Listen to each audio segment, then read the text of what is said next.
পুরুষ মানুষ সহজে কাঁদে না, কারণ পুরুষের চোখে জল মানায় না। জন্মের পর তাদের মাথায় ঢুকিয়ে দেওয়া হয়, যত কষ্টই হোক তোমার চোখে জল আনা যাবে না।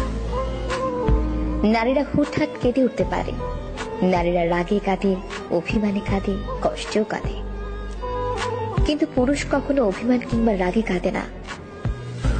নারীর চোখের জলে ছলনা থাকলেও পুরুষের চোখের জলে কোনো ছলনা নেই। তবুও যদি কোনো পুরুষ কাঁদে, তবে বুঝতে হবে সে বড় কষ্টটাই পেয়েছে এবং সে আসলেই কাঁদছে। পুরুষ কান্নার অভিনয় করতে পারে না। পুরুষের কান্নার দৃশ্য ভয়াবহ।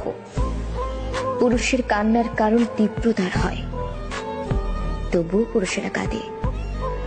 পুরুষ কাঁদে চার দেয়ালের আড়ালে। পুরুষ কাঁদে বারবার ইন্টারভিউ বোর্ডে ব্যর্থ হয়ে সার্টিফিকেটের দিকে তাকিয়ে।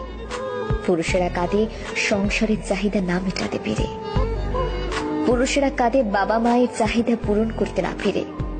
পুরুষেরা কাঁদে প্রেমিকা হারালে। পুরুষ মানুষ নিজের জন্য যতটা না কেঁদেছে, তার চেয়ে বেশি কেঁদেছে অন্য কারোর মন রক্ষার জন্য। পরিবার, বাবা মা, ছেলে মেয়ে কিংবা প্রেমিকার আবদার পূরণ করার জন্য পুরুষের চোখের জল মাটিতে ফেলতে হয়, যা অনেক প্রেমিকাই জানে না।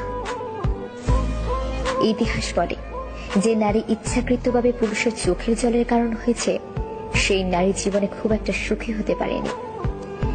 এটা নয় কোনো পুরুষের অভিশাপ, এটা পুরুষের চোখের জলের কারণ আর দীর্ঘশ্বাস। নারীরা বেঁচে থাকে বাবা কিংবা স্বামীর উপর ভরসা করে, আর সেই নারীর জন্য যদি কোনো পুরুষের কাঁদতে হয়, তাহলে সেটা সেই নারীর জন্যই অবক্ষয়। পুরুষের চোখের জল বিফলে যায় না, প্রকৃতি তার প্রতিদান দেয়। তবুও পুরুষেরা বীর।